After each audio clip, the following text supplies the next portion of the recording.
Hello, welcome back to Elite Recipes. நம்ம இப்போ vegetable biryani இந்த வீடியோவில் எப்படி செய்கிறதுன்றதை பார்க்க போகிறோம். வெஜிடபிள் பிரியாணி வந்து ஒரு 1 pot ரைஸ். நமக்கு ஃபியூ வெஜிடபிள்ஸ் இருந்தால் ரொம்ப டேஸ்டியாக யம்மியாக நல்லா உதிரியாக வெஜிடபிள் பிரியாணி செய்யலாம். வாங்க இப்போ இந்த வீடியோக்குள்ளே போய் என்னென்ன இன்க்ரீடியன்ட்ஸ் வேணுன்றதை பார்க்கலாம். ஃபஸ்ட்டு தாளிக்கிறதுக்கு spices: bay leaf, star, cardamom, clove, fennel seeds, கல்பாசி, சின்னமன்.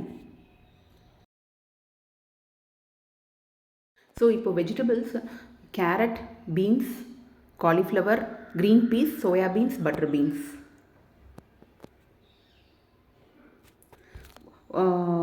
ஒரு கையளவு மல்லி இலை, புதினா இலை, மின்ட் அண்ட் கொரியாண்டர் லீவ்ஸ். 2 தக்காளி கட் பண்ணி வச்சுருக்கேன். ஒரு பெரிய வெங்காயம் கட் பண்ணியிருக்கேன். 2 டேபிள் ஸ்பூன் வர மாதிரி வெள்ளைப்பூடு, 2 டேபிள் ஸ்பூன் வர மாதிரி இஞ்சி, ஒரு 10 சின்ன வெங்காயம் நைஸாக கட் பண்ணியிருக்கேன். 3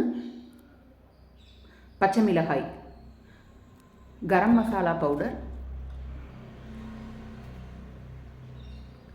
சில்லி பவுடர், தனி மிளகாய் தூள்,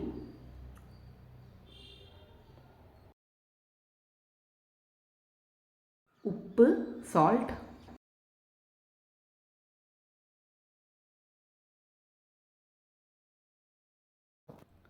கீ, நெய்,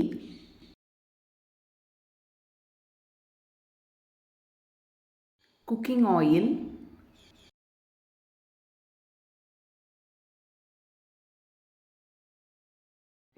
ml கப்புக்கு 1 கப் சீரக சம்பா ரைஸ் எடுத்திருக்கேன். இதை நல்லா கழுவி வாஷ் பண்ணிவிட்டு ஒரு 15 மினிட்ஸ் தண்ணியில் சோக் பண்ணி வச்சுக்கோங்க. அப்போ தான் பிரியாணி நல்லா சாஃப்டாக இருக்கும். சாம்பார் பவுடர் உங்களுக்கு வேணும்னா சேர்த்துக்கலாம், இல்லைனா இந்த சாம்பார் பவுடர் அவாய்ட் பண்ணிக்கோங்க. இப்போ ஒரு குக்கரை ஸ்டவ்வில் ப்ளேஸ் பண்ணிக்கோங்க. இப்போ நம்ம ஒரு 10 டேபிள் ஸ்பூன்ஸ் குக்கிங் ஆயில் இதில் ஆட் பண்ணிக்கலாம். 1 கப்புக்கு 10 டேபிள் ஸ்பூன் வேணும், இல்லைனா பிரியாணி ரொம்ப ட்ரையாக இருக்கும். ஸோ இப்போ ஸ்லோவாக ஒன்றா நம்ம இதில் ஆட் பண்ணிக்கலாம். ஃபஸ்ட்டு நான் பே லீவ்ஸ் 2 பீஸ் போடுறேன். ஒரு லிட்டில் ஃபிங்கர் சைஸ் அளவுக்கு சின்னமன், ஸ்டார் 1, கல்பாசி 1 டேபிள் ஸ்பூன் வர மாதிரி, 3 piece cardamom, 5 piece clove, 1/2 tablespoon fennel seeds. இது நல்லா பொரிஞ்சு வரட்டும். இது எல்லாமே நமக்கு பிரியாணிக்கு நல்லா வாசம் கொடுக்கும்.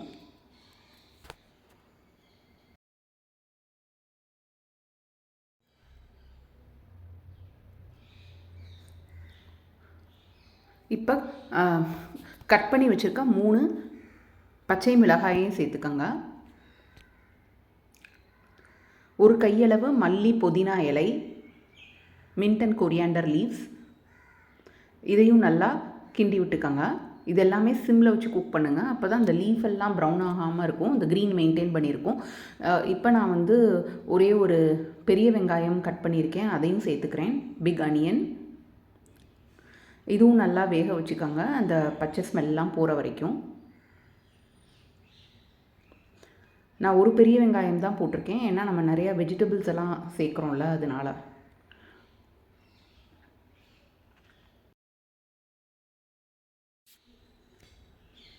இப்போ சின்ன வெங்காயம், வெள்ளைப்பூடு, இஞ்சி, இது 3ஐயும் இதில் சேர்த்துக்கோங்க. நான் வந்து 1 கப்பு தான் பிரியாணி மேக் பண்ணுறனால நான் எல்லாமே கிரேட் பண்ணிக்கிட்டேன். இஞ்சி, வெள்ளைப்பூடெல்லாம் நம்ம நிறையா பிரியாணி போட்டால் மிக்சியில் கிரைண்ட் பண்ணிக்கலாம், ஜிஞ்சர் கார்லிக் பேஸ்ட்டாக. ஸோ கொஞ்சம் பிரியாணி போடுறனால இதை நான் வந்து நல்லா ஃபைனாக சாப் பண்ணிக்கிட்டேன். ஸோ இப்போ இதெல்லாம் ஆட் பண்ணிவிட்டு நல்லா கரண்டி போட்டு கிண்டி வேக விட்டுக்கோங்க. அப்போ தான் இந்த இஞ்சி பூண்டோட ரா ஸ்மெல்லாம் வந்து போகும். ஸோ இப்போ இந்த ஸ்டேஜில் 2 தக்காளி சேர்த்துக்கோங்க. இதையும் நல்லா கிண்டி வேக விட்டுக்கோங்க. இந்த தக்காளி வந்து நல்லா சாஃப்டாக வேகணும், அப்போ தான் பிரியாணியில் ரொம்ப சாகியாக இல்லாமல் இருக்கும். இப்போ இந்த தக்காளி வேகிறதுக்காக லைட்டாக உப்பு மாத்திரம் சேர்த்துக்கோங்க. இது ரொம்ப ஈஸி தான் இந்த பிரியாணி செய்கிறது. நமக்கு மார்னிங்கே செஞ்சிட்டோம்னா நம்ம ஸ்கூலுக்கு பேக் பண்ணி கொடுத்து விடலாம். இப்போ பாருங்கள், லைட்டாக உப்பு சேர்த்துக்கோங்க.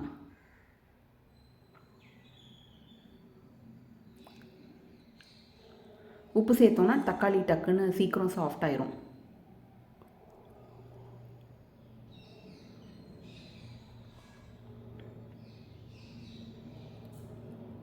இப்போ கட் பண்ணி வச்சுருக்க காலிஃப்ளவரையும் இதில் சேர்த்துக்கோங்க. இதையும் ஜஸ்ட் ஒரு 2 தடவை கிண்டி விட்டுக்கோங்க. அதுக்கப்புறம் நம்ம கட் பண்ணி வச்சுருக்க கேரட், பீன்ஸு இதையும் சேர்த்துக்கோங்க. க்ரீன் பீஸ், சோயாபீன்ஸ், பட்டர் பீன்ஸையும் இதில் நீங்கள் சேர்த்துக்கோங்க. இந்த வெஜிடபிள்ஸை நல்லா வேக விட்டுக்கோங்க.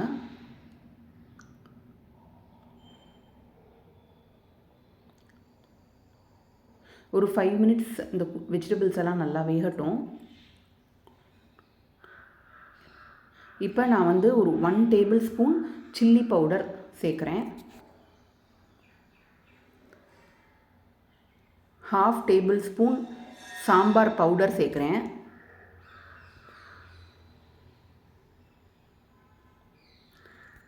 2 table spoon garam masala powder சேர்க்குறேன். ஸோ இதையும் இப்போ நல்லா கரண்டி போட்டு மிக்ஸ் பண்ணிக்கோங்க. அப்போ தான் இந்த மசாலா பவுடர் எல்லா இடத்துலையும் ஈவனாக ஸ்ப்ரெட் ஆகும் வெஜிடபிள்ஸில். இந்த பவுடர் எல்லாமே வந்து உங்களுக்கு நல்லா ஃப்ளேவர் கொடுக்கும் பிரியாணிக்கு.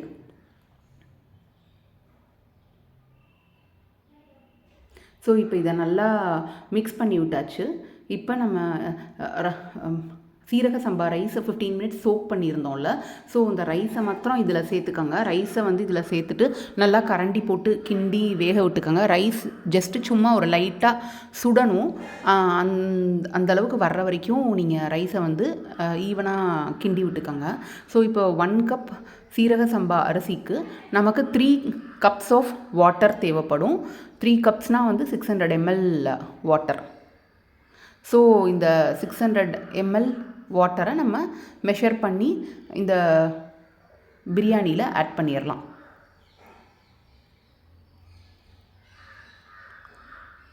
த்ரீ கப்ஸ் மெஷர் பண்ணிவிட்டு நம்ம வந்து மீடியம் ஃப்ளேமில் தான் வைக்கணும். ஸோ மீடியம் ஃப்ளேமில் அது வந்து ஸ்லோவாக பாயில் ஆகி வரணும். ஸோ அது வரைக்கும் நம்ம கொஞ்சம் பொறுமையாக வெயிட் பண்ணணும். நல்லா மிக்ஸ் பண்ணி விட்டிங்கன்னா ஈவனாக எல்லா இடத்துலையும் ஸ்ப்ரெட் ஆயிரும். இப்போ இது வந்து நம்ம பாயில் ஆகிற வரைக்கும் கொஞ்சம் வெயிட் பண்ணுவோம்.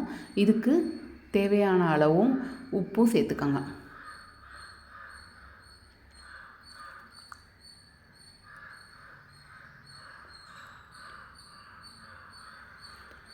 இப்போ பாருங்கள், ஸ்லோவாக பாயில் ஆகிட்டு வந்துட்டுருக்கு.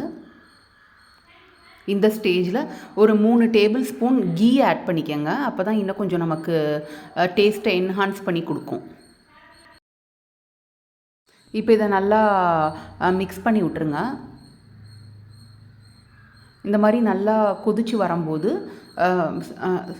ஃப்ளேமை சிம்மில் டர்ன் பண்ணிவிட்டு நீங்கள் வந்து ஒரு குக்கர் போட்டு மூடி 3 விசில்ஸுக்கு வைங்க போதும். 3 விசில்ஸ் வச்சிங்கன்னாவே நீங்கள் ஃப்ளேமை டர்ன் ஆஃப் பண்ணிடலாம். ஏன்னா ஏற்கனவே இது வந்து சோக் பண்ண ரைஸ் தான். ஸோ அதனால் டக்குன்னு சீக்கிரம் வெந்துடும்.